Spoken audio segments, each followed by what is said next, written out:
Hola, buenos días.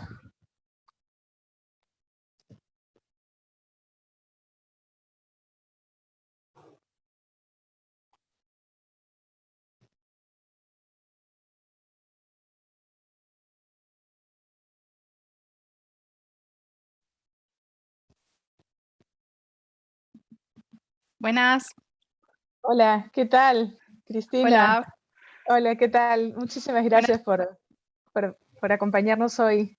¿Qué tal está todo por ahí? Calor, me imagino. Bien, mucho.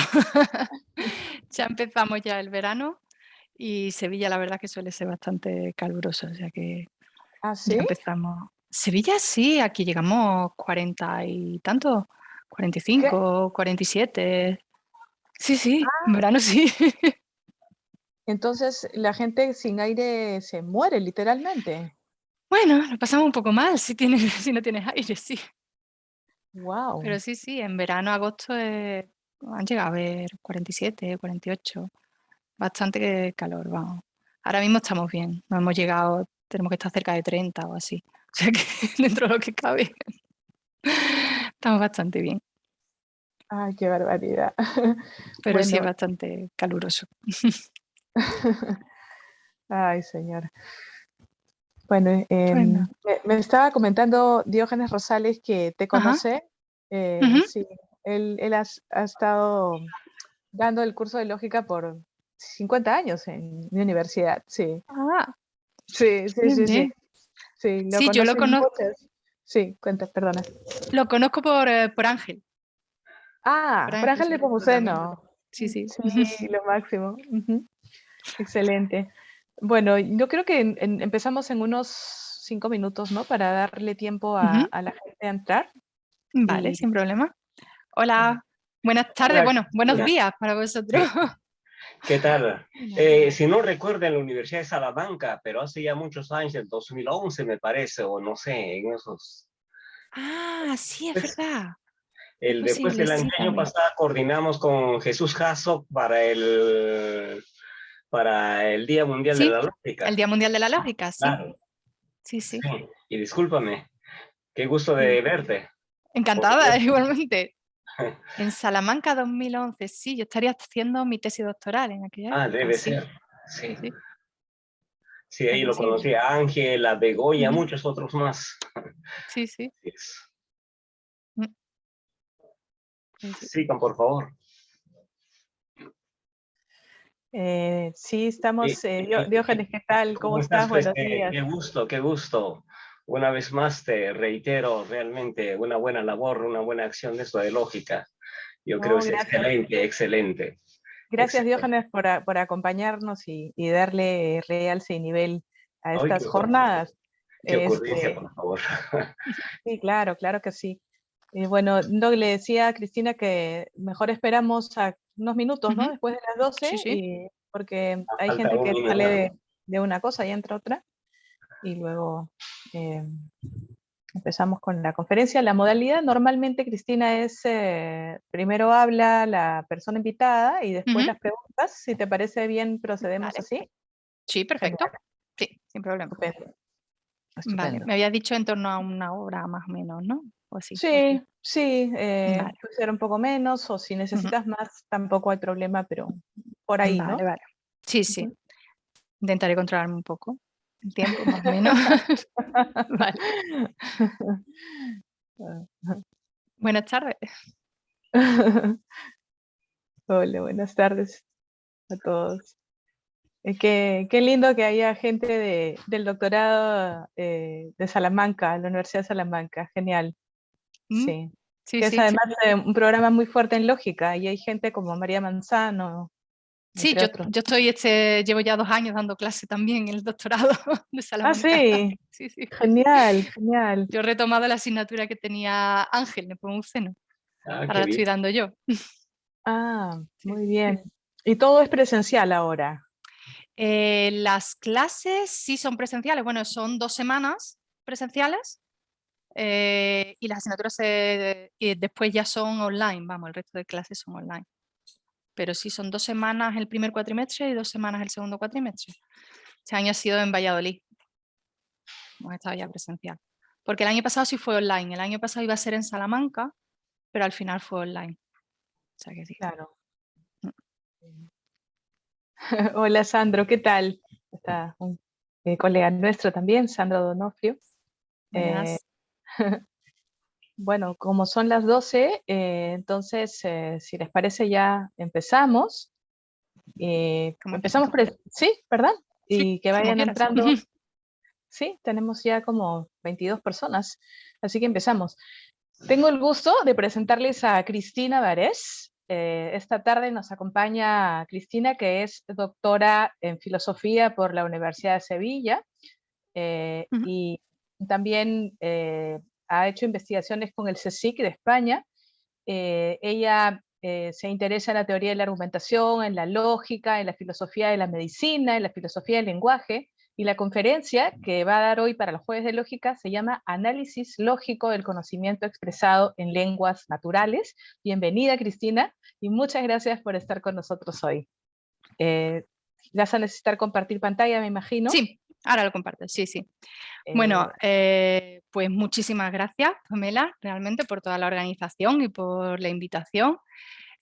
Muchas gracias a todos y voy a ver si puedo empezar a compartir pantalla. A ver, esto de aquí. Sí, espérate.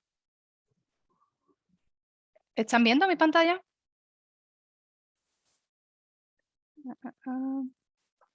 Sí, la vemos. Sí. Ujú. Ok. Ven la pantalla bien, ¿no? Estupendo. Pues bueno, primero reiterar mi agradecimiento a todo el ciclo de los jueves de lógica. Gracias por haberme invitado. Yo lo que voy a presentar aquí es una mezcla realmente entre lógica y análisis del lenguaje.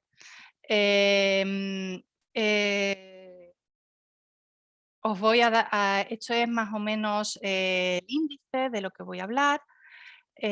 Sobre todo, toda la primera parte va a ser un estudio del conocimiento en las lenguas naturales con lógicas, realmente yo lo he hecho con lógicas dinámicas epistémicas y de conceptos como la evidencialidad.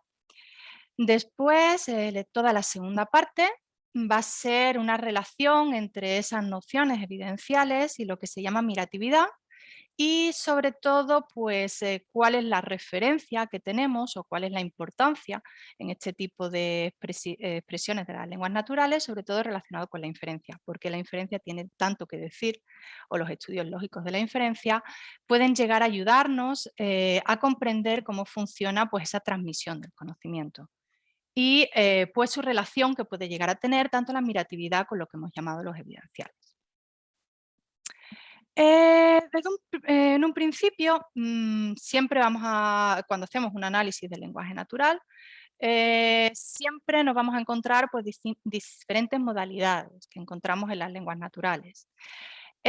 Normalmente estas modalidades, en muchos de los casos, incluso desde el punto de vista de la lingüística, tenemos un análisis desde un punto de vista lógico. De hecho, retoman muchas nociones desde el punto de vista lingüístico, de lógicas modales. Y realmente a mí lo que me interesa no solamente es la formalización como tal, sino el estudio de esta transmisión del conocimiento y cómo puede llegar a ser importante en el razonamiento y el análisis del razonamiento. Es decir, cómo utilizamos los agentes, tanto las afirmaciones como las negaciones, como las expresiones del conocimiento dentro del razonamiento.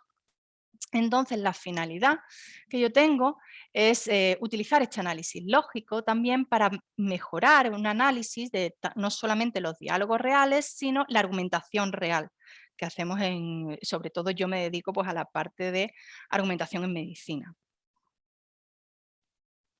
En un principio vamos a centrarnos en el conocimiento, pero me gustaría dejar claro que no vamos a incluir en un principio todas las diferentes teorías epistemológicas que vamos a tener, tampoco vamos a tener en cuenta el debate internalismo y externalismo y tampoco vamos a tener en cuenta pues, todos los problemas de Gettier y que puede ser pues, todas las problemáticas de la Justified True Belief. Sí es cierto que hablaré un poco de por qué no cuadra con un Justified Belief, True Belief y por qué tenemos esos problemas, por ejemplo, con las lógicas dinámicas epistémicas. Lo que sí voy a discutir es la transmisión del conocimiento. ¿Cómo hacemos esa transmisión del conocimiento? A través de las lenguas naturales. Y lo que presento realmente es una investigación sobre el comportamiento en cuanto al conocimiento práctico de los agentes. Es decir, el uso del conocimiento de los agentes reales en el lenguaje diario y en la argumentación.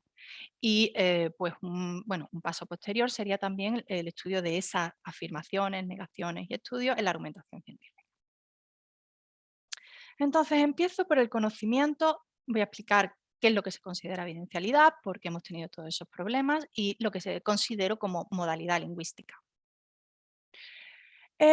Cuando nos referimos a modalidad lingüística, aquí cito sobre todo a Palmer y a Porner en 2009, el 2001, podemos hacer siempre una diferenciación entre lo que consideramos los modos y la modalidad. Los modos normalmente suelen ser la forma de los verbos, es decir, utilizamos imperativos, optativos o desiderativos, condicionales, subjuntivos o formas subordinadas.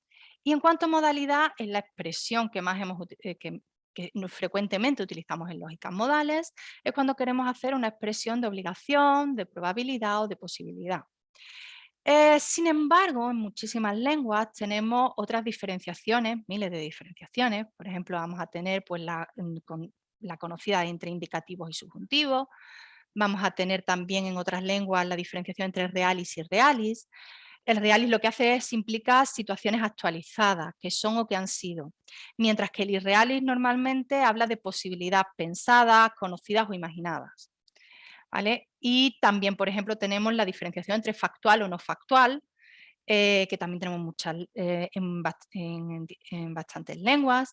Y normalmente cuando hablamos de no factual lo que estamos interpretando es siempre situaciones de no afirmación. Es decir, por ejemplo, un no factual podría llegar a ser también la negación.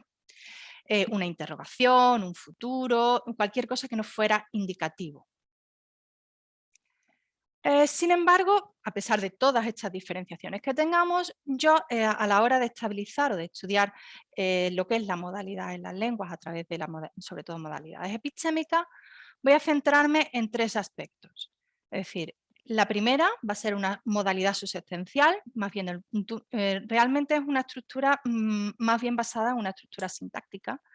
Es decir, una modalidad subsentencial, estamos hablando de dentro de la sentencia o también desde el punto de vista lógico proposición, aquí entrarían por ejemplo toda la modalidad verbal y esa estructura vamos a ver cómo puede ser una modalidad que puede ser capturada con determinadas herramientas también lógicas. La otra modalidad que me voy a centrar es en la conocida modalidad sentencial. Esta modalidad es la modalidad que utilizamos en lógica modales normalmente, que suele tener en cuenta una estructura proposicional, es decir, la modalidad como fuera de la sentencia con wide scope en la proposición, no dentro de la misma proposición. Y me interesa mucho también lo que es la modalidad discursiva, porque dentro de las lenguas naturales muchísimas veces es muy difícil ver la diferenciación entre estas tres estructuras de una modalidad sentencial, subsentencial y discursiva. Es más, hay aspectos o estructuras, como por ejemplo los evidenciales, que se muestran y actúan en estos tres tipos de modalidades. La modalidad discursiva podría ser muchísimo más cercana a una modalidad pragmática de la proferencia, podemos considerar. Entonces, a la hora de estudiar el conocimiento como tal y sobre todo la estructura de los evidenciales, que explicaré más adelante, tenemos que tener en cuenta estas tres estructuras de modalidades. Es decir, no podemos quedarnos únicamente con una modalidad de dentro de verbal, con una modalidad externa de probabilidad, necesidad o con una modalidad discursiva que sería una modalidad muchísimo más pragmática. Ahora me voy a centrar no solamente en esta triple estructura, sino también en lo que es una modalidad epistémica. ¿Vale? La modalidad epistémica yo la considero que nos muestra probabilidad, posibilidad o certeza del hablante. Y aquí es muy importante verlo porque en distintas lenguas vamos a tener distintas estructuras que pueden relacionarse con la modalidad epistémica, pero con distintos aspectos. Normalmente, siguiendo los estudios de tipología gramatical, podemos derivar de la modalidad de agentes. Es decir, la modalidad de agente es más cercana a una modalidad subsentencial, como os he dicho, que en muchas lenguas la evolución lingüística produce de la modalidad subsentencial, acaba convirtiéndose en modalidad epistémica, pero también tenemos una modalidad epistémica dentro de esta modalidad de agentes, o sea, subsentencial. La modalidad de agente lo que expresa son las condiciones internas y externas de un agente con respecto a una acción expresada en el predicado principal. Normalmente suele ser, como ya he dicho, subsentencial. Y la diferencia entre la modalidad orientada a agentes y la epistémica es el alcance, porque el alcance de una modalidad epistémica muchas veces, de lo que siempre se ha considerado modalidad epistémica, suele ser proposicional, mientras que la modalidad de agente suele ser más centrada dentro de la estructura subsentencial. Pero también podemos ver cierto tipo de expresiones del conocimiento dentro de esa modalidad subsentencial. Ahora me centro en lo que es la evidencialidad.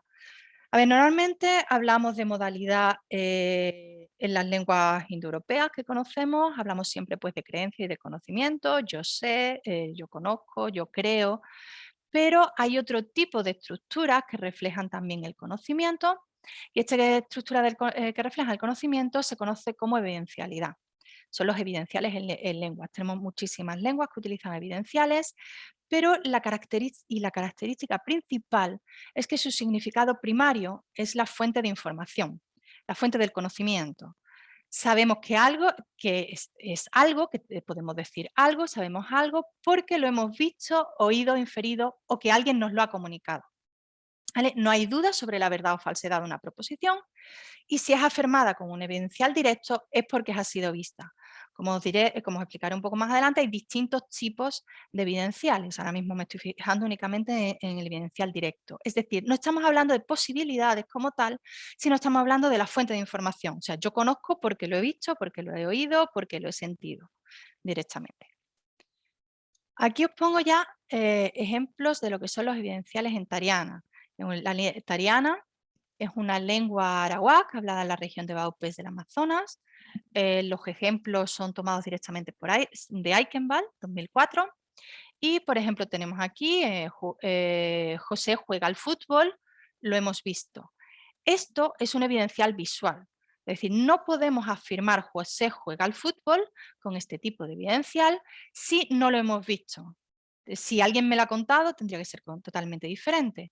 Por ejemplo, el segundo, tenemos José juega al fútbol, es lo hemos oído. O sea, aquí tenemos dos evidenciales directos, uno a través de la vista y otro a través del oído. Este sería un poco más complicado, pero bueno, es no visual porque algunas veces el no visual puede llegar a ser no únicamente directo, sino que puede tener también cierto tipo de no visuales directos. Entonces, ¿es que son los evidenciales modales o no? ¿Qué es la característica principal? Pues eso depende del concepto que vayamos a tener de modalidad epistémica. El concepto que os acabo de explicar de modalidad epistémica sí podría tener en cuenta lo que son los evidenciales. Sin embargo, tenemos muchos autores, por ejemplo, que consideran que lo que tenemos en los evidenciales es un paradigma deíctico. Es decir, simplemente estamos indicando la fuente de información y no tenemos ninguna modalidad epistémica. Otra de las razones por las que dicen que no es una modalidad epistémica es que no es común que la evidencialidad caiga en el alcance de la negación. Por lo tanto, normalmente lo que negamos es la acción y no la fuente de información. Y la acción y esa negación, esa no posibilidad de negar esa fuente de información hace que sea una modalidad un poco extraña. Sin embargo, tenemos algunas lenguas, de hecho, por ejemplo, en el Aka tenemos la lengua tibeto-birmana de un pueblo nómada del Tíbet, que el hablante no sabe lo que está pasando y podemos tener un evidencial negado. También tenemos en la lengua Miki, que en Brasil, en el estado de Mato Grosso, que esta lengua tiene un paradigma evidencial y un paradigma negativo. Y, por ejemplo, bueno, esto es algo que sí he trabajado yo bastante, es el concepto de, bueno, lo que es un paradigma negativo evidencial. en ugarítico, donde tenemos no solamente un paradigma positivo, sino también tenemos un paradigma evidencial negativo. O sea que no solamente estamos negando la acción, sino que también podemos negar la fuente de información, es decir, podemos tener una modalidad que esté negada. ¿Cómo se ha estudiado esta evidencialidad y esta estructura? Pues lo primero que se ha estudiado la evidencialidad es con una semántica formal basada en mundos posibles, y estos son los primeros estudios pues, de Kratzer e incluso también lo tenemos en Pornen y Partí. Esta modalidad, la característica que tiene es que es una modalidad relativa, que lo que vamos a hacer es una basada en conversational background. Y también la segunda característica que tenemos es que es una semántica ordenada. Vamos a hacer un orden parcial de los conjuntos de mundos y a través de ese orden parcial pues podemos decir también introducir cierto tipo de creencia, por así decirlo. Esta modalidad relativa realmente lo que estamos utilizando es una lógica modal con mundos de Kripke, que nos considera que dado un contexto conversacional F, una frase no modal phi y una relación de accesibilidad RDF, tendremos para cualquier mundo W y V. V es accesible desde W si toda proposición en FW es verdadera en V. Y si F es epistémico, lo que hacemos es representamos un FW que representa el conjunto de actos conocidos por el hablante en W y V, y es accesible desde W si cada hecho conocido por el hablante en V es verdadero en V también. Es decir, lo que hacemos es restringimos todo nuestro mundo a un contexto epistémico, y además lo que hace es utilizar el contexto C, que es un parámetro que lo que define es el tipo de operador y también el tipo de relación de accesibilidad. Es decir, a partir de ahora no vamos a tener W, sino que tenemos FW, y esto es el subconjunto elegido de W, dependiendo del contexto conversacional. Realmente lo que hemos hecho es adaptar una lógica modal básica a un contexto epistémico y teniendo en cuenta un background context. Esto es la modalidad relativa a un contexto conversacional de Kratzer. Entonces, en este caso, vamos a tener una semántica para los operadores modales, que sería el siguiente modelo. Pues vamos a tener V, FW, que estamos restringiendo ya los mundos, RDF y W. Realmente vamos a tener una necesidad modal y una posibilidad modal, como en lógicas modales estándar, y en lo que tenemos es el contexto C, que es una base conversacional, y el FW es el conjunto de mundos accesibles determinados por el contexto, y RF la relación de accesibilidad. Me interesa que veamos es que esta estructura, lo que pretende es tener en cuenta una modalidad epistémica, y está basado, es una estructura semántica, puramente semántica, basada en mundos posibles a la Kripke. Lo que hacemos es, a partir de este momento, los modales son relativos a dos bases conversacionales o background. Decimos, vamos a tener una base modal que determina las relaciones de accesibilidad F, es decir, un operador modal en lógica modal, y vamos a tener una fuente de orden que determina el orden parcial. ¿Vale? Aquí de hecho, este tipo de formalización es lo que nos permite dar cuenta, por ejemplo, de la creencia, de los distintos órdenes parciales que podemos tener en creencia. Entonces, esto sería un punto de vista semántico puramente. A esto tenemos que añadirle también los estudios de semántica dinámica de Groeneweg y Stokov. Estos son del 91 y estos son los antecedentes de las lógicas que voy a utilizar, de las lógicas dinámicas epistémicas que voy a utilizar. Lo que hacemos en la semántica de Groeneweg y Stokov es que tenemos un estado inicial de conversación S que corresponde con lo que alguien sabe. Y los estados son un conjunto de mundos. Es decir, en cada momento, cuando algo es inferido, el conocimiento de la gente es actualizado. Ese es el conocimiento que oye después de haber sido informado, que lo lleva a otro estado S'. Es decir, en lugar de tener mundos, vamos a tener estados, y eso nos va a permitir cierta dinámica y un cambio de información de phi a phi', y por lo tanto su actualización en los mundos, en los estados, de S a S'. Se representa mediante entre corchetes, y lo que hacemos es el paso de un estado a otro.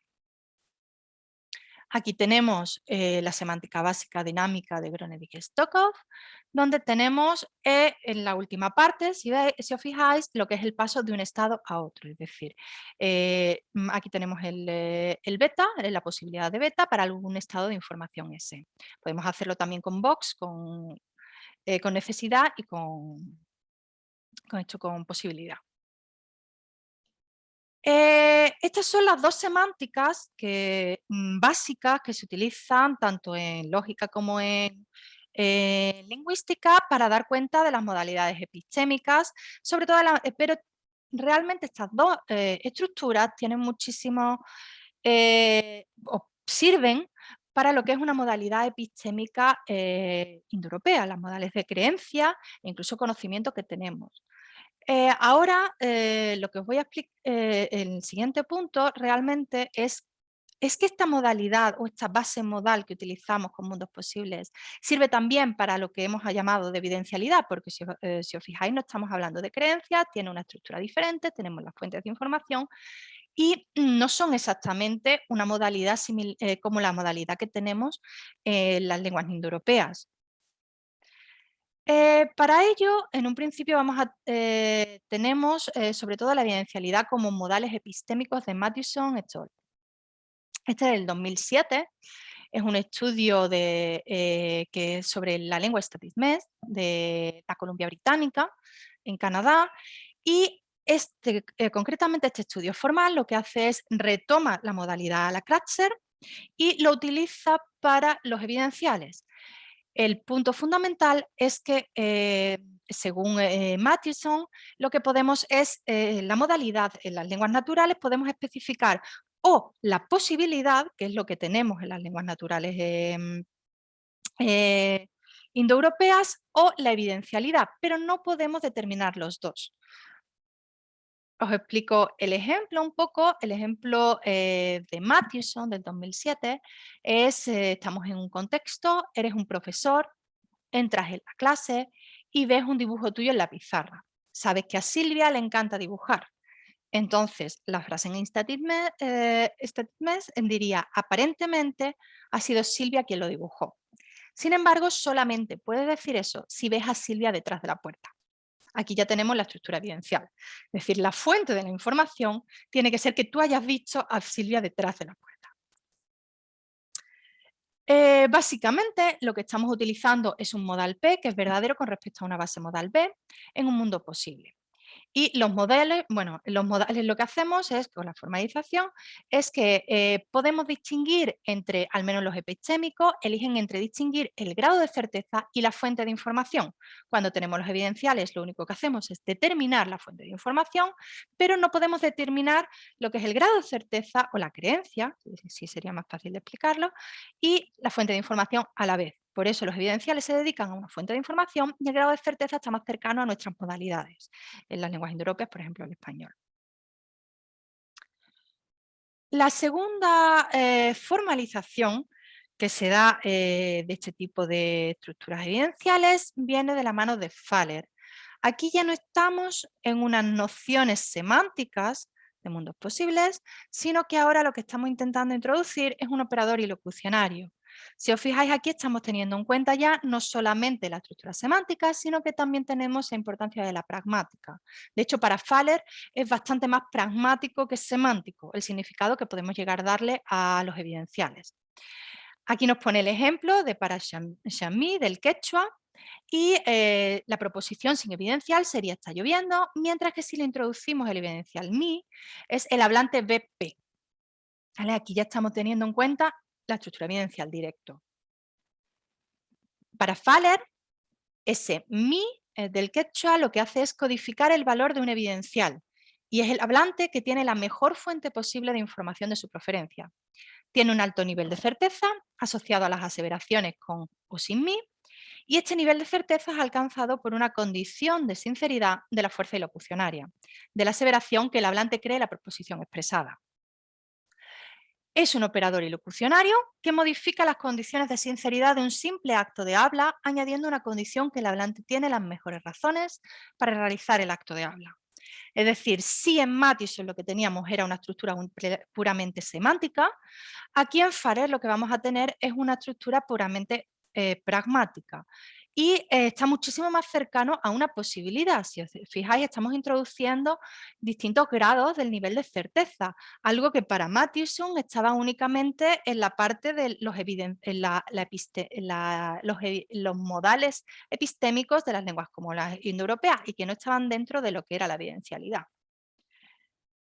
Aquí tenemos un ejemplo de Faller, me dice, P, el nombre de mi abuelo fue Juan. Aquí tenemos una proposición sin evidencial y cuando añadimos el mi del quechua es el hablante conoció a su abuelo y está seguro. Lo que hace es best possible ground, una implicación material, certainty es P. Y tenemos que tiene las mejores evidencias, las mejores posibles evidencias para afirmar la proposición B. ¿Vale? Y ese tiene la certeza de que P es verdadera. Utiliza una flecha de implicación material. La última evidencialidad, del punto de vista lingüístico, es el último estudio, está dedicado al japonés. Y lo que hace es una semántica dinámica probabilística. Es McReady-Ogata del 2007.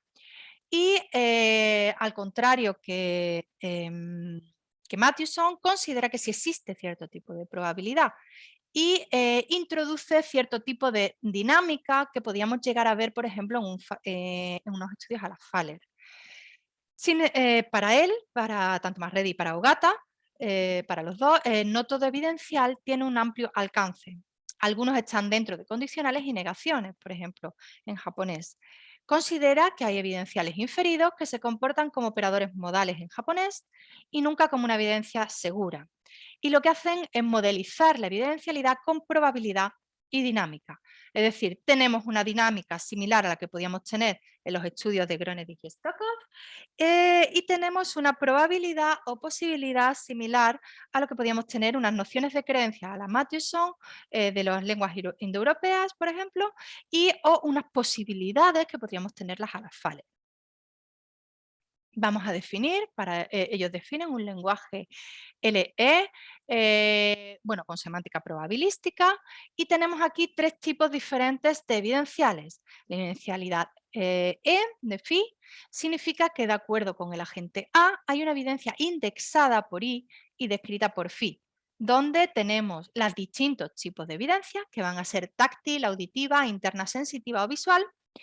Y lo que hacen de phi es una sentencia, una descripción directa de una situación directa observada por el agente A. El siguiente es una frase marcada por un evidencial inferido y que significa que phi es garantizada por un índice de evidencia I con una no certeza de acuerdo al agente A. Es decir, los evidenciales inferidos, eso voy a explicarlo también relacionado con la admiratividad, pero quiero que quede claro que, por ejemplo, para ellos, tanto los evidenciales directos como los evidenciales inferidos, tenemos cierto tipo de certezas. ¿Sabes? Estamos hablando de las distintas posibilidades y de las certezas de la gente, algo que no todos los autores están de acuerdo. Y el último, que sería el evidencial H, lo que significa es que phi es modificada por un evidencial de segunda mano según el agente A basado en una fuente I. Para él, este tipo de evidencial no es un evidencial epistémico. Únicamente vamos a tener evidenciales epistémicos en los evidenciales de primera mano y en los evidenciales inferidos, mientras que el de segunda mano no es un evidencial epistémico.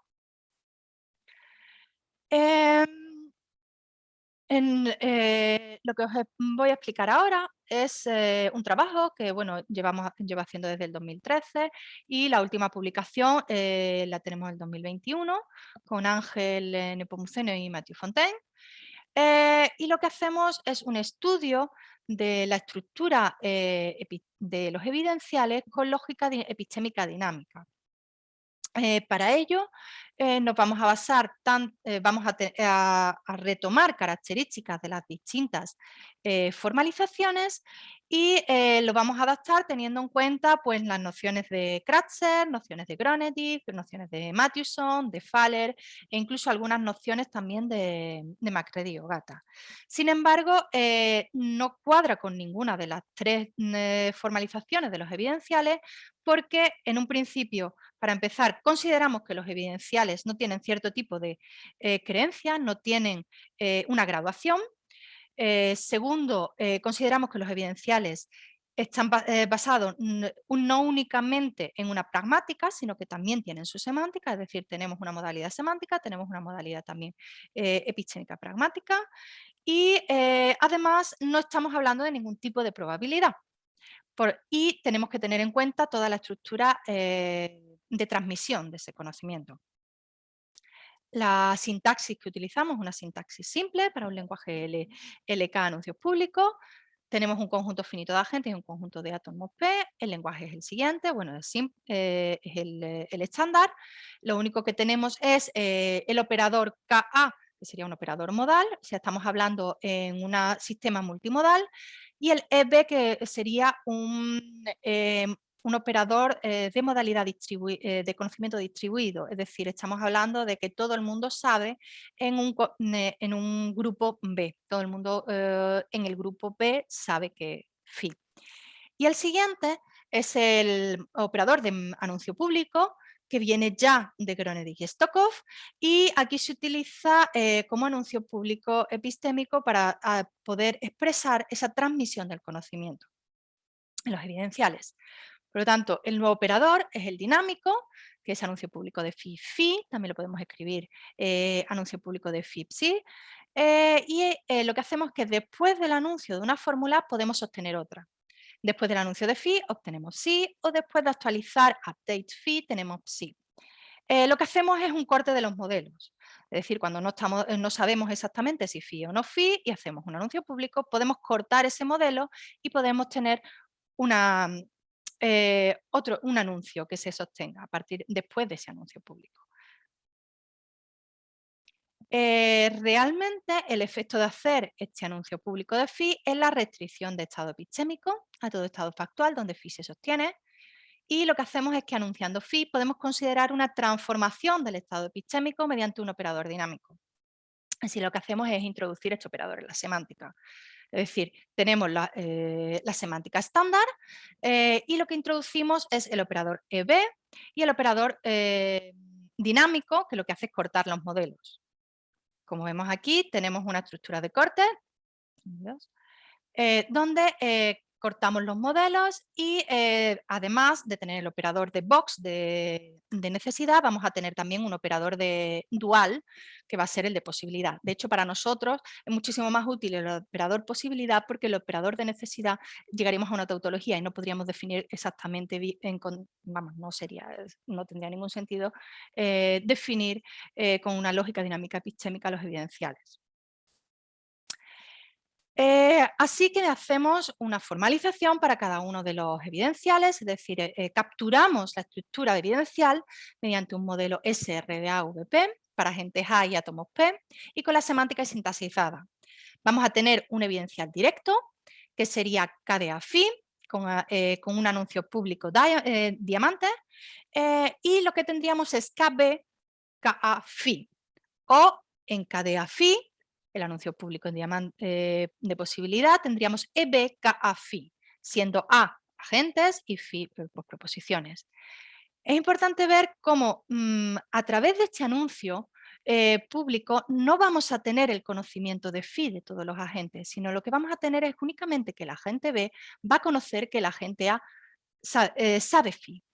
Aquí tenemos una estructura, esta estructura es la que nos va a permitir pasar de una evidencia a un evidencial directo y además vamos también con las reglas de necesitación, conseguimos que las evidencias sean privadas a los agentes y no tenemos que hacer un trasvase de esas evidencias a los agentes, que es algo muy importante en la evidencialidad, porque cuando un evidencial se transmite, no estás transmitiendo el conocimiento como tal, sino lo único que estás haciendo es transmitiendo que esa persona tiene el conocimiento. Aquí estamos dentro de una estructura de conocimiento por testimonio, de testimonio. Por eso, el evidencial indirecto vamos a tener una estructura similar, es decir, lo que estamos es explicando el conocimiento que yo sé que, por ejemplo, el agente B sabe que el agente A sabe P, pero no estamos transmitiendo P directamente. Y esto es lo que nos permite también pasar de una evidencia, es decir, cuando se presenta, aquí podemos hablar, no sé, si queremos hablar de la íntica, podemos hablar del oráculo, que se presenta una evidencia, pues vamos a tener que la gente A conoce esa evidencia. Aquí sí estamos conociendo esa evidencia. Mientras que la forma de transmitir un evidencial no estamos transmitiendo ese conocimiento, sino simplemente estamos transmitiendo lo que la gente conoce, o lo que la gente sabe.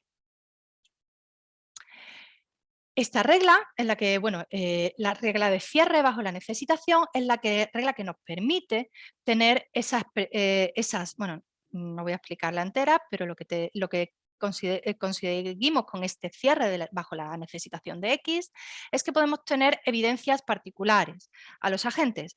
Y además, esto es lo que nos va a permitir aquí tener diferentes evidencias para un mismo evidencial.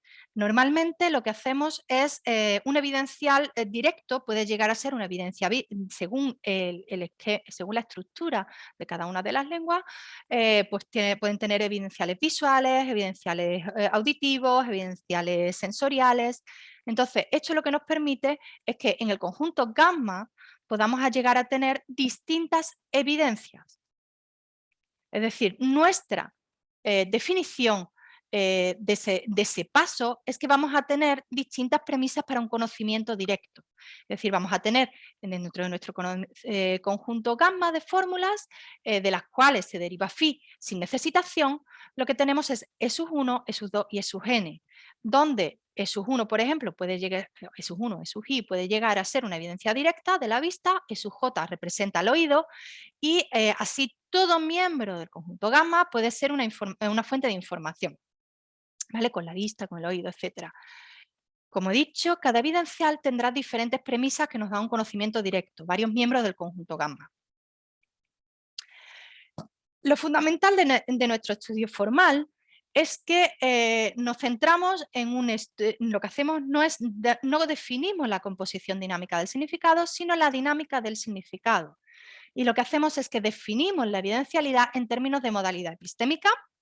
A un nivel sentencial lo hacemos mediante el operador K, es decir, con esto retomamos las nociones que teníamos de Kratzer y de Mathison.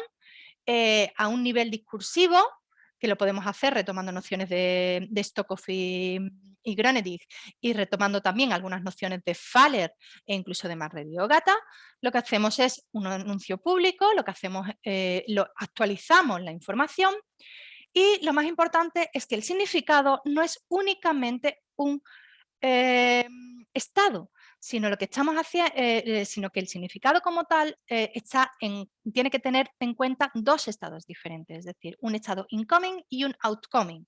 Y lo que hacemos es esa transmisión del conocimiento de los agentes, es conocimiento en acción. Uno de los mayores problemas es decir, bueno, pero ¿cómo diferenciamos esa afirmación normal y la afirmación de los evidenciales? La diferenciación que hemos dicho es a través de esa regla de necesitación y a través de cuando se hace el anuncio público de un fee, puede llegar a ser una especie de afirmación, mientras que cuando tenemos ya un KA, pues podría llegar a ser un evidencial. Sin embargo, si estamos introduciendo los agentes, todavía ahí nos queda ver cómo podemos llegar a determinar esa diferenciación de la afirmación normal, porque tenemos también lo que son paradigmas afirmativos, que no cuadrarían exactamente con un paradigma evidencial diferenciando las distintas fuentes, sino que pueden llegar a ser más general y si tendríamos un K, como por ejemplo en lenguas como ugarítico, sería más bien un paradigma evidencial general o afirmativo. Una de las preguntas más importantes en cuestiones de evidencialidad está presentada por Eichenwald. Y la pregunta es si los evidenciales realmente tienen algo que ver con la epistemología. La evidencialidad como tal lo que hace es una expresión lingüística del conocimiento y cómo es usado en los agentes reales. Es una categoría gramatical a través del cual un agente expresa y transmite el conocimiento. Mi punto, bueno, y nuestro punto, porque también está en un artículo, es que esta categoría gramatical puede ayudarnos a comprender el uso real del conocimiento de los agentes a través de sus expresiones lingüísticas. Si seguimos a Eichenwald, dice que it presupposes that making information source is the same that making reliability. Evidentials are indeed parte de lo que se cubre por el término filosófico epistemología, tanto como se relaciona o tiene en cuenta la fuente de información, ¿vale? Pero no incluye ninguna actitud hacia la verdad o reliabilidad. El caso es que esto precisamente es lo que queremos captar mediante la formalización de los evidenciales, puesto que no tenemos ninguna graduación de las creencias. Es decir, únicamente estamos dando una fuente de la información y el agente no está introduciendo ningún tipo de graduación. Por eso, para nosotros lo que hacemos es una diferencia entre la evidencia, que significa la prueba, y el evidencial como tal, que lo que significa es hacerlo con pruebas.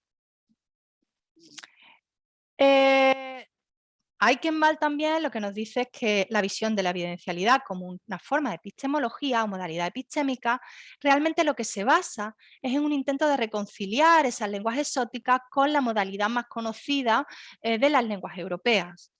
Desde nuestro punto de vista, sin embargo, diríamos al revés, es decir, no es posible considerar que nuestro concepto de epistemología o modalidad epistémica en este caso es demasiado estricto y tenemos que abrir la estructura de las lenguas indoeuropeas a otras formas de transmitir el conocimiento a través del lenguaje, es decir, que no tenga únicamente en cuenta esa graduación de la creencia, sino que también tenga en cuenta la fuente de información y que un conocimiento, tengamos un conocimiento que depende de esa fuente de información y que no es evaluado por el agente. Es decir, tenemos aquí un conocimiento sin verdad que además requeriría basar nuestro análisis en un conocimiento retractable o basado relativo al contexto, puesto que teniendo en cuenta que si vamos a tener un conocimiento basado en esas fuentes también podrían llegar a cambiar. Entonces, es que no estamos hablando de un cierto tipo de conocimiento retractable. Eso es una de las cuestiones que también quedan abiertas. Hasta aquí lo que hemos expresado, lo que hemos explicado el estudio con lógicas dinámicas epistémicas de la modalidad modalidad y el estudio de los evidenciales directos e indirectos. Ahora lo que voy a explicar es sobre todo relativo a los modales, a los evidenciales inferidos, y para eso tengo que meterme también en lo que es la noción de miratividad. Miratividad, tenemos que tener en cuenta que hay muchísimos autores que consideran que la miratividad no tiene nada que ver con la evidencialidad y, de hecho, la miratividad como tal es una categoría gramatical o estrategia lingüística. Ya está, que hace explícito el aspecto sorprendente de una información. Es decir, no estamos hablando de ningún tipo de modalidad epistémica, no estamos hablando de ninguna fuente, sino simplemente el aspecto sorprendente. Es decir, tenemos un agente que hace uso de un marcador de miratividad cuando expresa algo sobre un hecho sorprendente con respecto a su base de conocimientos. Si la miratividad forma o no parte de la evidencialidad, es lo que queda una pregunta abierta. Muchísimos investigadores consideran que no tiene nada que ver con la evidencialidad, sino que simplemente es un hecho, la característica sorprendente. Y ahora os voy a explicar por qué creemos que sí, que la miratividad sí tiene que ver con la evidencialidad. La evidencialidad, como os he explicado antes, es la categoría lingüística en la que se hace explícita la fuente de la información, mientras que la miratividad, siguiendo por ejemplo a Delancey, el 97, es que el significado mirativo refleja el estatus de la proposición con respecto al hablante de una estructura de conocimiento. Es decir, la miratividad expresa la sorpresa que viene de lo inesperado. La miratividad expresa la sorpresa, mientras la evidencialidad expresa la fuente. Aquí tenemos un ejemplo ya de miratividad simple. De hecho, la mayoría de los autores, los lingüistas, consideran que hay dos tipos de miratividad. Y eso es realmente lo que nos permite hacer el enlace con esa evidencialidad, como os explicaré. La miratividad simple ocurre, por ejemplo, Yupuria ha venido del Kam, de una lengua tibetana. Esto ocurre cuando el hablante ha invitado a gente a casa y Yupuria llega no invitado y no esperado. Aquí lo que estamos expresando es simplemente que la información transmitida es sorprendente. No esperábamos a esta persona y ha llegado a la fiesta. Esa sería la miratividad simple. Mientras que aquí las cosas se ponen un poco más complicadas porque lo que tenemos en la miratividad compleja es casos como este, de Eichenwald del 2012. Ella está tejiendo una manta. Esto se profiere, esta frase se profiere si un agente dice que Maya está tejiendo una manta, cuando encuentra una manta parcialmente tejida en un telar en la habitación de Maya. Siguiendo adelante, Oleo, que es la marca de miratividad, lo que tiene es una ausencia de evidencia. Es decir, para estos autores, tanto para Delancey como para Eichenwald, no puede ser un evidencial, porque el evidencial lo que tiene es la fuente de la información, las evidencias, mientras que la miratividad es sorpresa, y más aún la miratividad compleja, lo único que hace es una ausencia de evidencia. No tenemos fuente de información. La única evidencia que tiene el hablante es que hay una manta no terminada. Y no tenemos evidencia de que Maya teja esa malla, Maya esté tejiendo esa manta. Sin embargo, para comprender un poco mejor esta miratividad compleja, nuestro trabajo lo que hace es compararlo con lo que son los evidenciales inferidos. Os he hablado ya de la miratividad y la evidencialidad, que tienen una relación conflictiva, y la única conexión que podemos llegar a tener es a nivel inferencial, comparando esa miratividad compleja con los evidenciales inferidos. Un evidencial inferido lo que hace es cubrir evidencias basadas en inferencias, con evidencias visuales, asunciones y varias clases de razonamientos. La evidencialidad es sobre todo la fuente de información, y los evidenciales inferidos lo que suelen ser son marcadores que no son de primera mano o inferenciales. En algunos casos simplemente no primera mano y en otros casos sí tienen uno especial para inferencia. Depende de las lenguas. Entonces, las diferentes clases de inferencias o asunciones implican diferentes compromisos de las agentes. Son compromisos con una conjetura. Y aquí va precisamente uno de los mayores problemas. Este es otro ejemplo de evidencial, en este caso es evidencial inferido, y es el perro robó el pescado. Y lo digo porque lo infiero. Eichenwald lo que hace es afirmar que este evidencial puede usarse cuando alguien viene a la cocina y ve que ha desaparecido el pescado. Hay espinas y un perro parece feliz y satisfecho. Por lo tanto, el hablante tiene evidencia visual de las espinas y el perro, y del perro satisfecho y feliz, pero no tiene ninguna evidencia de que el perro se haya comido el pescado. Lo que expresa es que el resultado de una inferencia basada en esas evidencias visuales. Aquí tenemos otro caso, este es el caso de evidencial inferido, pero que se considera alguno. Es Manuel ha comido. Manuel ha comido, el hablante ve, lo que está viendo son los platos sucios. Es decir, expresa el resultado de una inferencia basada en la evidencia física de los platos sucios. Y aquí hablamos también de que el compromiso y el grado es débil, puesto que puede ser explicado a que otra persona puede utilizar los platos, no tiene por qué ser Manuel. Este es el cuarto ejemplo. Aquí tenemos evidenciales inferidos. Es Manuel ha comido. Él siempre come a las 8 y ahora son las 9.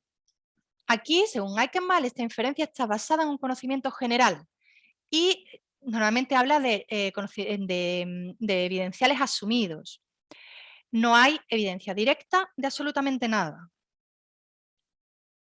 Entonces, ¿por qué podemos considerar esta relación que existe entre los evidenciales inferidos y la miratividad? Realmente, si vamos a hablar de evidenciales inferidos y vamos a hablar de conceptos como lo de miratividad, lo que tenemos que hacer referencia es a qué clase de inferencia estamos utilizando, cuál es la fuente de nuestra información y qué tipo de inferencia es esa fuente de la información. Porque lo que estamos explicando es un no compromiso de la fuente, pero esa fuente es indirecta y es una inferencia. Por lo tanto, sabemos seguro que no todos los evidenciales inferidos tienen aspectos mirativos, pero sí tenemos en algunos evidenciales inferidos algún cierto tipo de aspectos mirativos de sorpresa. Por ejemplo, el último ejemplo que os acabo de poner, que es Manuel ha comido, no tiene absolutamente ningún aspecto de inferencia evidencial, no tenemos aspecto mirativo, no tenemos sorpresa.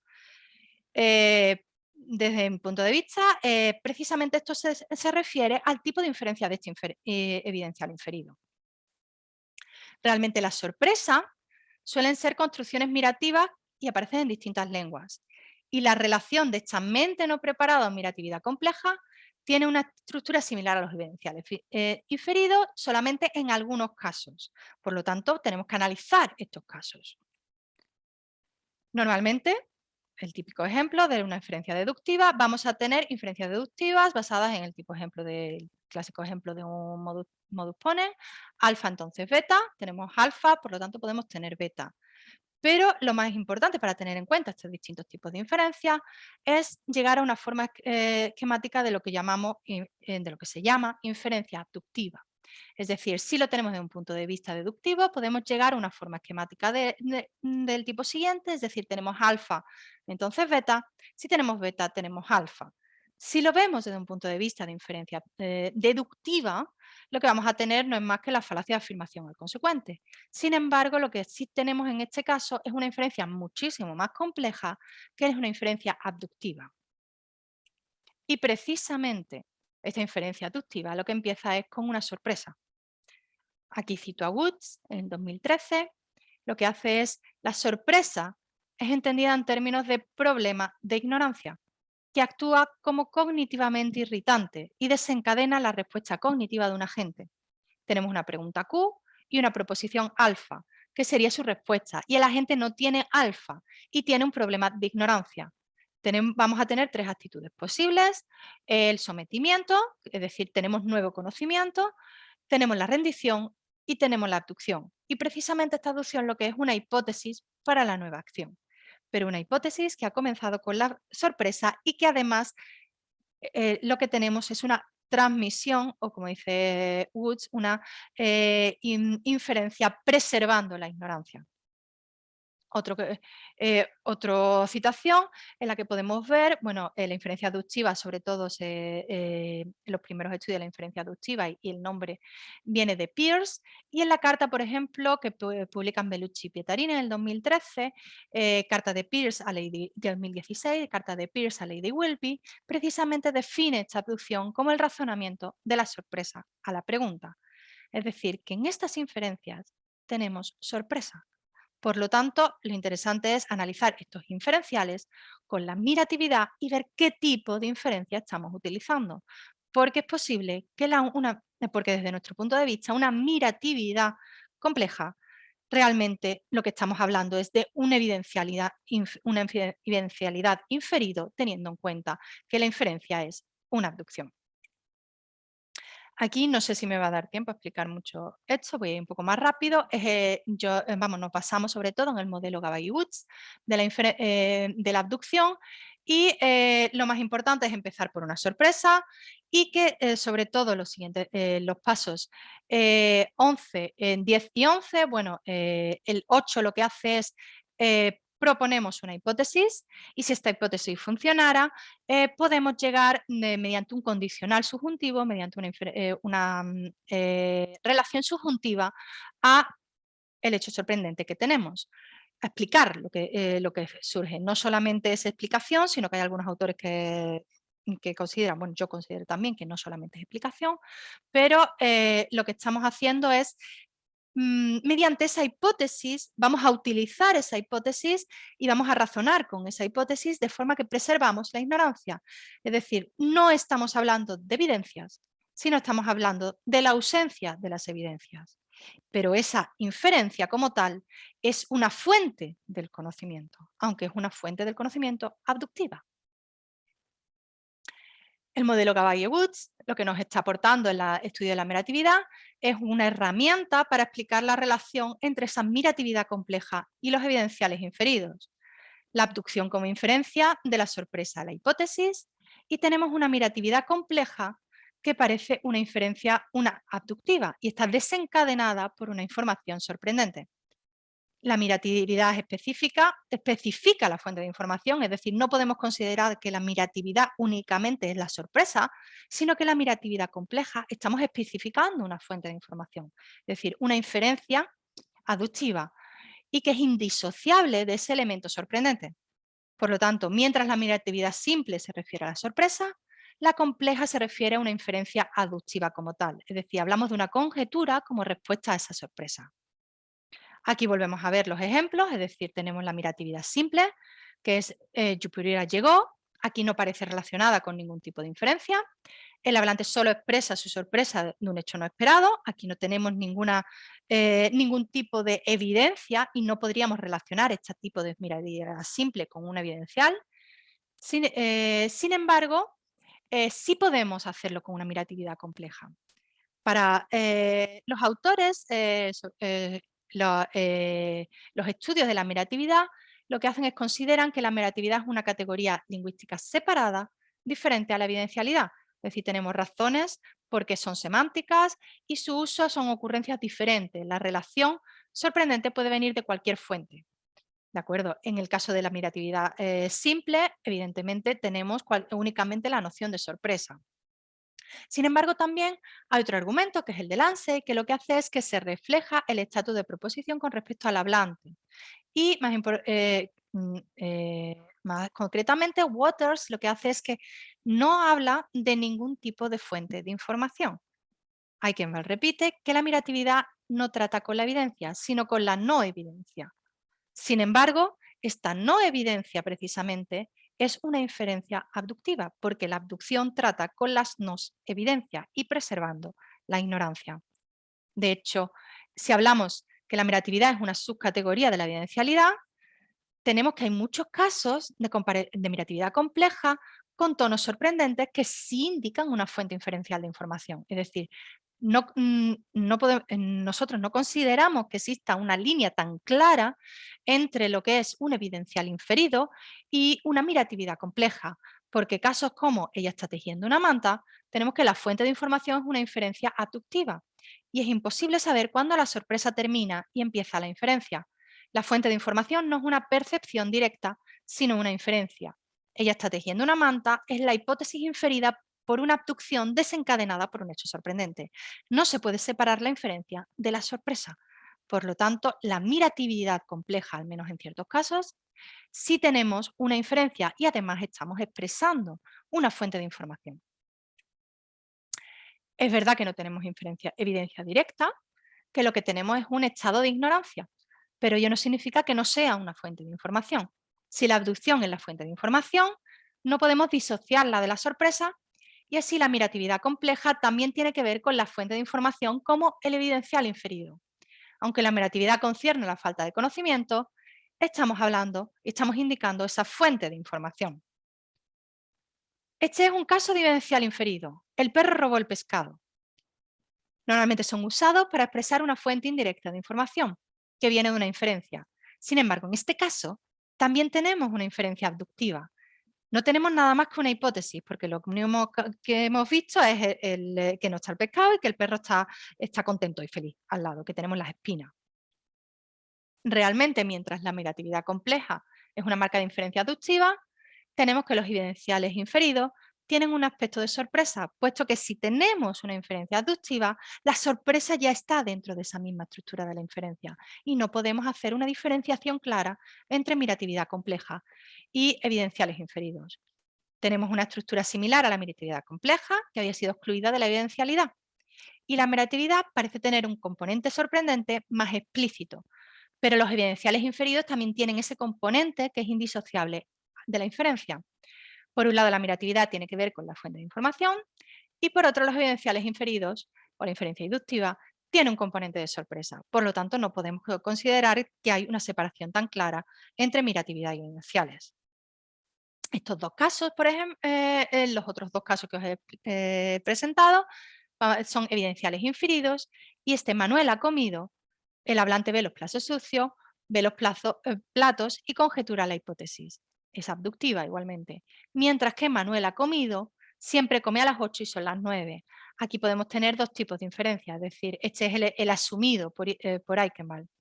La inferencia es inductiva, si consideramos que siempre ha comido a las 8 en el pasado y que hoy también lo ha hecho, o podría ser el resultado de una deducción si se saca de la regla general, Manuel siempre come a las 8. Este es un ejemplo de evidencia al asumido y las inferencias basadas en asunciones que pertenecen al conocimiento de base del hablante. Tenemos también evidencias de no de primera mano. En el caso de la abducción, lo que se prefiere es una hipótesis, y en el caso de la inducción, una predicción basada en eventos pasados, mientras que la deducción lo que hace es una conclusión necesaria de lo que es asumido. Estos ejemplos no parecen tener la sorpresa, sin embargo, en el caso de la abducción, el componente sorprendente va ligado a la fuente de información. Ya quedo con la conclusión y no me paso mucho. Lo que pretendía presentaros es cómo hemos entendido este uso y cómo pretendemos entender el uso del conocimiento y sus fuentes a través del uso de expresiones lingüísticas. Tenemos la evidencialidad y la miratividad. Hemos tratado la modalidad epistémica en esos tres niveles y le hemos dado muchísima importancia a la actualización. Hemos tratado todo en una estructura multimodal y multiagente con actualizaciones y no hemos entendido por completo, sabemos que nos falta mucho trabajo por hacer para entender estas categorías lingüísticas, pero todo este análisis lógico nos ayuda a aclarar su estructura. Y lo que pretendíamos era aclarar la estructura de la evidencialidad directa e indirecta con lógicas dinámicas epistémicas, así como la estructura de esa evidencialidad inferida y su relación con la miratividad compleja, porque depende del tipo de inferencia que tenemos en esa fuente de información. Antes se consideraba la evidencialidad y la miratividad como categorías diferentes. Con un análisis lógico y un análisis de esta inferencia, no podemos decir que la miratividad compleja sea realmente diferente a los evidenciales inferidos, pues lo que estamos haciendo es reflejando una inferencia deductiva. Y por último, aquí ya os dejo algunas referencias. Sobre todo lo que he estado explicando viene pues no solamente en el libro del 2010, sino también toda la parte de la lógica dinámica epistémica para los evidenciales directos e indirectos, un artículo con Mathieu Fontaine y Ángel Nepomuceno del 21, y toda la parte de la miratividad y la evidencialidad con los evidenciales inferidos. Está también otro artículo con Fontaine en 2021. Y os dejo también pues, los primeros estudios de lo que son la evidencialidad, la miratividad, la base de las lógicas dinámicas epistémicas y pues, la base del modelo de abducción que hemos utilizado, que es el modelo de Gao-Ayyub. Y bueno, muchas gracias. Espero no haberme colado mucho en el tiempo.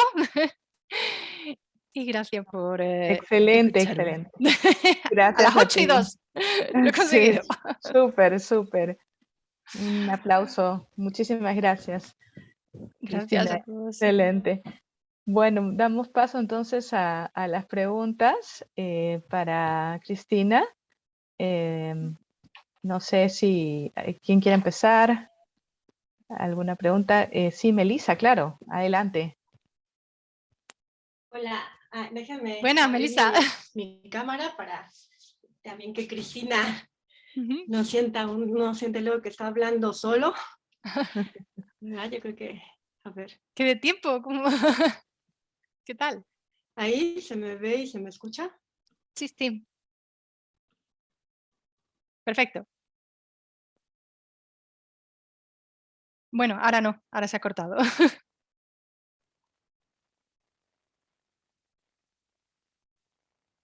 Ahora solo se la ve, pero congelada, ¿no? Sí. A ver, no sé si ahora está hablando en el chat.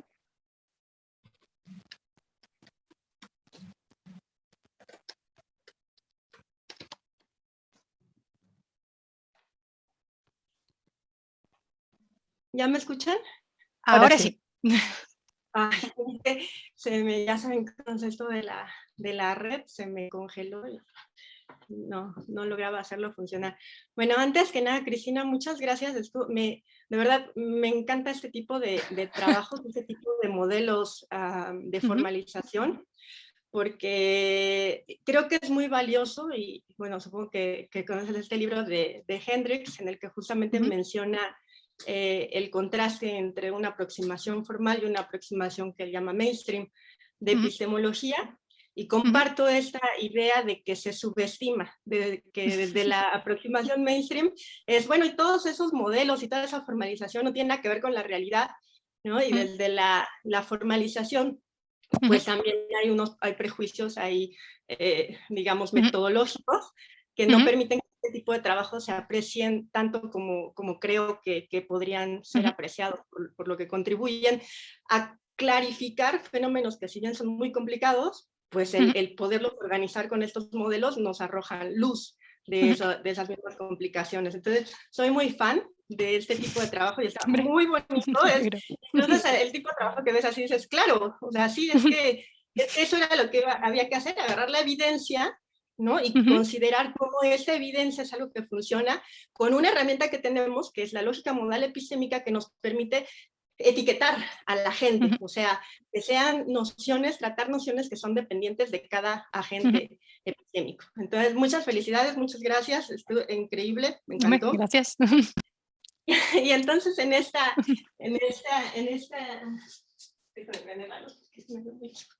bueno, no sirvió de mucho. Ok.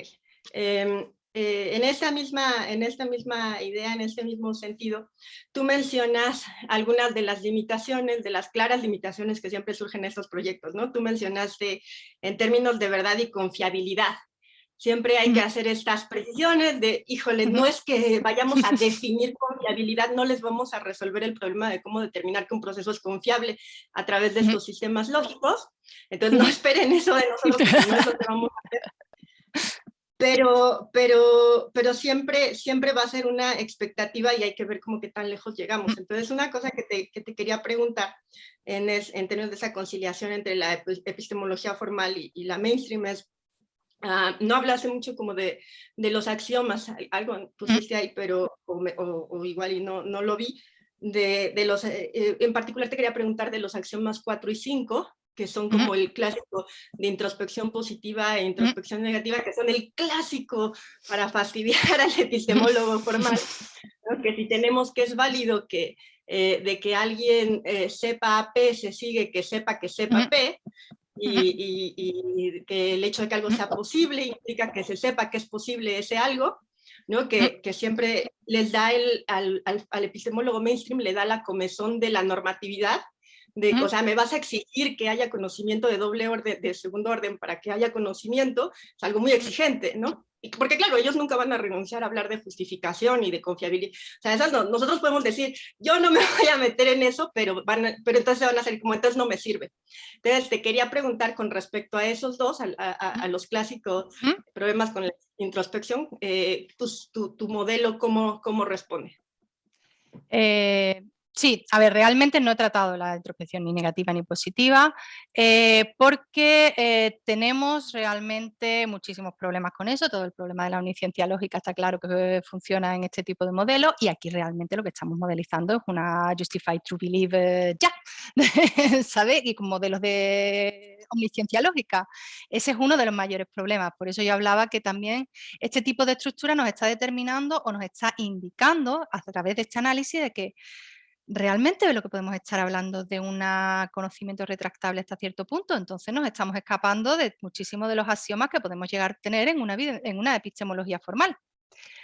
Opciones. Pues sí hay opciones. Por ejemplo, tenemos opciones con las mismas lógicas dinámicas. Lo que hacemos es pues, acercarse más a las ciencias cognitivas y decir, bueno, pues vamos a hacer un conocimiento explícito y un conocimiento implícito para ver si así nos escapamos un poco de esta omnisciencia lógica.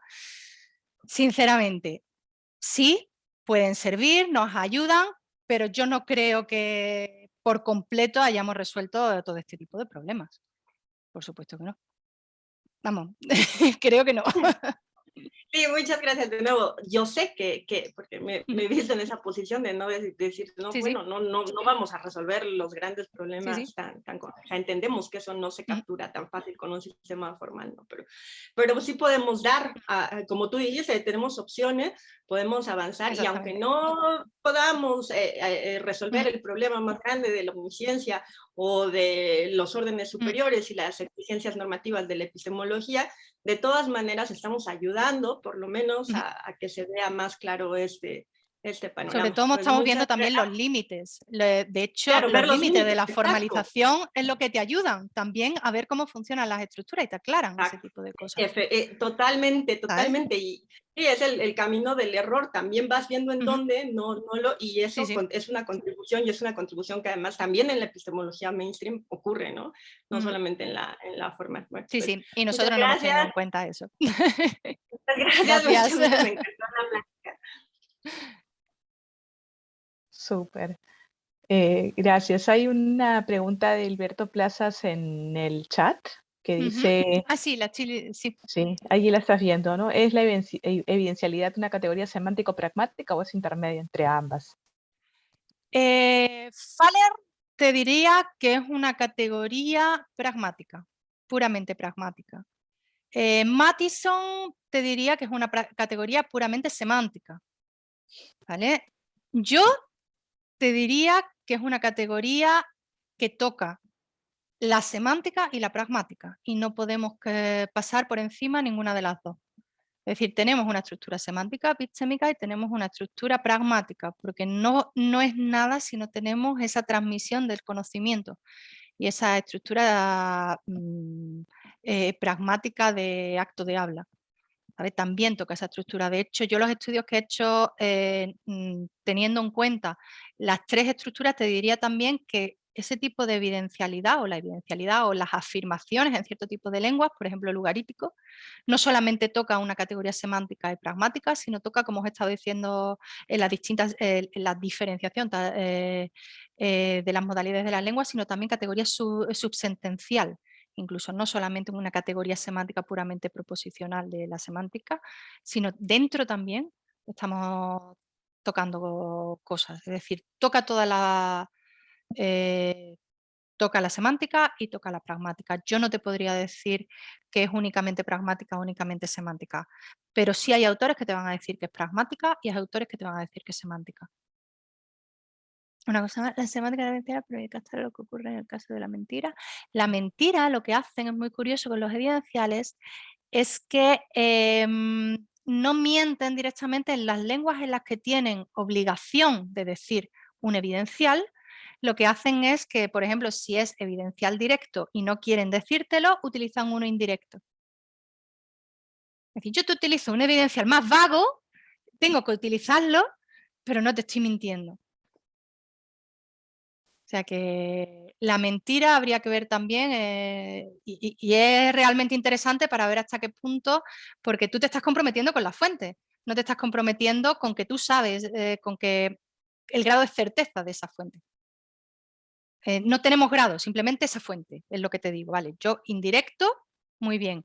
¿Te miento? Sí, pero no estoy mintiendo realmente porque estoy utilizando un indirecto, así que eso cuadra. Y eso es bastante interesante y eso estaría, vamos, es un trabajo interesante de ver exactamente también cómo puede llegar a funcionar y cómo funcionan las distintas lenguas.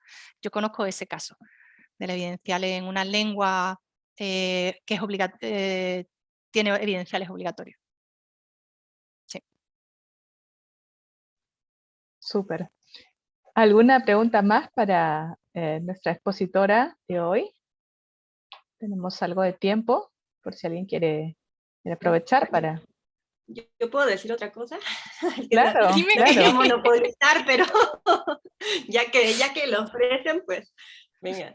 Te quería decir, Cristina, que un ejemplo, cuando estaba yo haciendo algo con esto de lógica dinámicas que me gustó sobre la actualización, es cómo cambia el valor de verdad de ciertos enunciados de conocimiento. Por ejemplo, cuando dice... O sea, le mandas un correo a alguien diciéndole, tú no sabes que tu madre no es tu verdadera madre.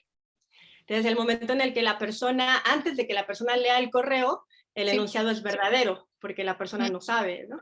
Pero además, en el justo momento en el que lee, se actualiza, o sea, hay que hacer actualización, porque en ese momento ya es falso, porque ahí ya sabe que es humano, ¿no? Ya cuando lo está leyendo algo que de hecho es falso. Es como raro en qué momento se convierte en falso. A mí, no sé, me gustaba ese ejemplo para motivar los sistemas dinámicos. Hay muchos casos en ese estilo y Hans, yo creo que trata mucho de esos casos en Dynamic Epistemic Logic, si no recuerdo mal, no recuerdo en qué parte exactamente, pero sí trata ese tipo de casos. Sí, resulta muy interesante porque es que cambia y lo que estás es actualizando realmente el conocimiento. Y los juegos, ¿no? O sea, juegos como el dominó, juegos de póker, todos esos juegos en los cuales las creencias se van actualizando y todas las proposiciones, pues ahí se ve mucho el dinamismo del fenómeno epistémico. Ya compañeros nada más míos, un comentario más, porque es que me encantó. Compañeros míos han tratado mucho las cartas rusas. Ahí tengo otros compañeros que han tratado mucho ¿Cuáles son las los cartas protocolos. Son un estilo de cartas, ¿sabes? De juego, no puedo decirte exactamente cómo funciona, pero es el estilo de juego también de que tú tienes que saber qué es lo que estás haciendo, el otro no tiene que saberlo, tienes que saber quién sabe lo que sabe, o sea que para hacer protocolos. Eso vamos, compañeros míos han estado tratando ese tema. Yo no los he tratado, yo no he trabajado con cartas rusas. No puedo decirte mucho más de cartas rusas. Pero sí, vamos, tanto Ángel como Fernando, como, bueno, Hans, Van Disma tienen bastantes trabajos sobre cartas rusas en ese sentido de juego. También el juego este que sale en Inglourious Basterds, que te pones el personaje, o sea, tú no sabes qué personaje eres, ¿no? Y también es un clásico, te pones Hitler y empieza a la información a ir actualizando el modelo de conocimiento. Entonces, lo bueno es que sí hay muchos ejemplos para motivar. Sí, hay muchos ejemplos que estudiar y que ver cómo funciona, así que, vamos, a mí me resulta muy interesante todo este tipo de cosas. Y sí, yo también estoy desde el punto de vista de que es muy interesante lo que es el estudio formal como herramienta también para aclarar conceptos desde el punto de vista filosófico, desde el punto de vista lingüístico. Creo que la lógica es una herramienta muy fuerte y muy útil. Muchas gracias a todos. Gracias. Muchísimas gracias. ¿Alguna pregunta más? A ver, ¿alguien más que quiera formular una pregunta?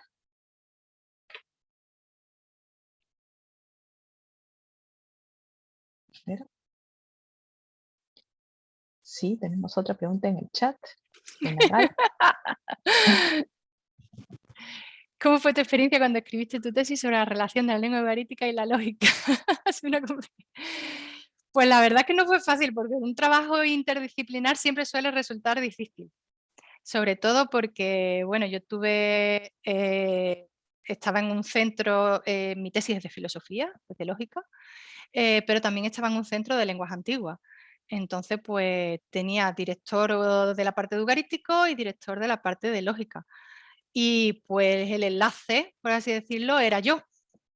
Y ahí, pues claro, nociones más concretas de ugarístico, pues se escapaban a las nociones de lógica. Y ha sido complicado. O sea, todos los trabajos interdisciplinares, todo el mundo lo ve muy bonito, pero después a la hora de hacerlo es bastante más complicado llevarlo. Sí. Yo lo hice sobre la negación en ugarítico, con lógicas dinámicas epistémicas, también teniendo en cuenta pues, todas las nociones de evidencialidad y como una negación evidencial, un paradigma negativo evidencial del ugarítico y un análisis de todas las cartas ugaríticas. La verdad es que sí, los estudios interdisciplinares no son tan fáciles, sobre todo porque además te exigen por los dos lados llegar a un nivel que es complicado en dos áreas. Pero sí. Claro. Ciro Marín también tiene una pregunta. Adelante. Buenas tardes. Ante todo, felicitarle debidamente a la compañera, le diríamos aquí en el Perú, referente a lo que nos ha vertido en sus conocimientos sobre lógica. Muy interesante. Y gracias, por supuesto, Y mi inquietud era, de repente nos puede aclarar referente a lo que es, bueno, un poco conocido, ¿no?, en nuestro ámbito, por ejemplo, en el caso peruano, de que sobre el desarrollo, el planteamiento de la lógica difusa. Tal vez, en este caso, nos podría ampliar un poquito de manera bastante general, por favor, cuál es su concepción o cómo se le podría aplicar o qué tanto es el avance sobre esta lógica difusa. Por favor, agradeceré. Gracias. A ver, yo no he trabajado mucho con lógica difusa, trabajé al principio de la tesis y bueno, en lógica difusa lo que te tiene es una rama de entre 1 y 0, en lugar de valores de verdad 1 y 0, y sí podría llegar a servirte pues sobre todo para probabilidades, para nociones de, pues no sé, trías, para que lo utilices. Es bastante interesante, lo que pasa es que tienes que tener pues, sobre todo para utilizarla, te tiene que servir una noción en el que tengas que meter más de un valor de verdad, más de 2 valores de verdad, sobre todo. Y, si lo que estás intentando es meter distintos valores de verdad, tienes que tener en cuenta que todavía estás en una teoría de modelos. Es decir, que vas a seguir estando en unas nociones veritativos funcionales, a pesar de que estemos en una rama de entre el 0 y el 1 muchísimo más amplia. Y que eso implica también filosóficamente pues distintos conceptos, distintas estructuras y que podemos encontrarnos también pues con muchos problemas como podemos encontrarle como cualquier teoría de modelos, incluso lógicas dinámicas, vamos, teoría de modelos de modales, te vas a encontrar también el mismo tipo de problemas. O sea que sí, son útiles, tenemos distintos valores de verdad, tenemos una gama amplia del 1 al 0, pero también te encontrarás con los mismos con problemas que son propios también de una teoría de modelos. Bien, Así que estaba gracias. viendo yo por Hay aquí. varias preguntas en el chat. Sigue la de Aldo Roblero y después David. Ajá. Sí, 2 preguntas. ¿Cuál sería su consejo para alguien que recién inicia a estudiar el tema de lógica, dado que es un tema amplio y profundo? Uy, pues yo doy lógica en la facultad. A ver, yo doy lógica en primero, lógica y teoría de la argumentación, y lógica en segundo. Y pues yo realmente casi siempre utilizo el Gamut como base para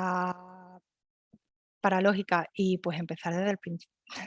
A ver, sobre todo, pues, al principio daba apuntes y ahora pues casi siempre utilizo el Gamut, Smulian para Tableau. O sea, empieza desde el principio y sobre todo sienta las bases en condiciones, que es lo que después te va a permitir hacer pues cosas bastante más complicadas. Porque empezar por cosas muy complicadas después se ve muy fácil cuando las bases no las tienes. Y hay también distintos manuales de lógica para empezar. No sé, aquí en España tenemos también el de Mara, tenemos el de Concha, hay más de uno. No sé, no conozco los manuales que vosotros tenéis en Perú o en otros países, pero hay unos cuantos y empieza desde, pues eso, desde la base.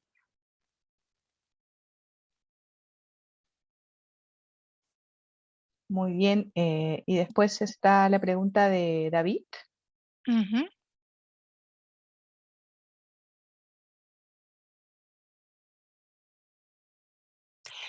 A ver, yo no hablando de la concepción empirista, el empirismo en el sentido de Gaia, como tradiciones, no me he metido en las nociones de percepción y del punto de vista de lo que son los sentidos. Estoy haciendo un estudio de cómo se representa el conocimiento en las lenguas, ¿vale? Pero si realmente te quieres meter en las nociones de los sentidos, del oído, de las fuentes evidenciales como tal, como fiable, ahí te tienes que meter ya en problemas de filosofía de la mente y de la percepción. Aquí yo no estoy juzgando si realmente el oído o la vista, cómo son esos sentidos desde un punto de vista filosófico, sino simplemente estoy teniendo en cuenta que ese agente ha utilizado ese evidencial. O sea, estoy a un punto de vista de estudio de cómo se utiliza el conocimiento a través de su expresión lingüística. pero no de cómo se adquiere ese conocimiento o la concepción que pueda llegar a tener esos sentidos o el proceso que pueda llegar a tener esos sentidos. Ahí ya tendrías que meterte en nociones de filosofía de la mente, por ejemplo.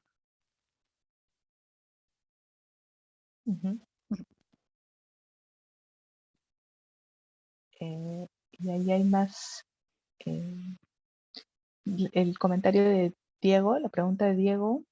Y estas diferentes culturas que ha dado de ejemplo, ¿entienden las evidenciales como transmisión del conocimiento? Sí, es una forma de transmitir el conocimiento. Sí.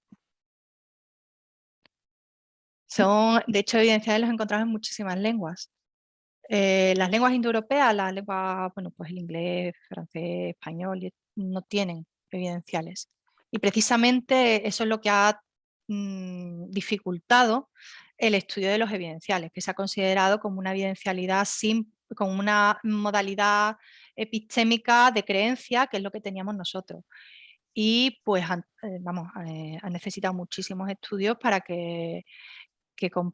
para entender realmente cómo los evidenciales y la diferencia que hay entre esos evidenciales de estas lenguas y la modalidad epistémica que tenemos. Es otro tipo de modalidad epistémica, desde mi punto de vista es otro tipo de modalidad epistémica que lo que hace es pues la fuente, explicar la fuente, no la creencia y el grado de conocimiento. Muy bien. Con el manual de Amador Antón y Pascual no lo conozco, pero bueno, echaré un vistazo. Gracias. Gracias a ustedes, a todos. Y gracias, Cristina. ¿Alguien más quiere formular alguna pregunta, comentario, pedido? Bueno, si no es así, entonces nos despedimos de Cristina con un fortísimo aplauso y muchas gracias. Ha sido Muchísimas gracias. No, gracias a ti, es súper interesante escucharte y nada, esperamos tener más novedades de tus investigaciones y gracias otra vez, estamos en contacto, gracias a todas las personas que nos acompañan hoy y hasta el próximo jueves, que será único jueves a las 11. Gracias. A las 11. Sí. A ver si puedo, intentaré acercarme a la otra charla, pero vamos a ver porque entre un montón de cosas voy a intentarlo. Muchas gracias. Es súper interesante toda esta jornada de gracias los jueves a ti. de lógica. Ha sido muchísimas gracias. Magnífico. Pamela, gracias a ti. Encantada. Gracias. Hasta la próxima. Gracias. Chao, gracias a todos.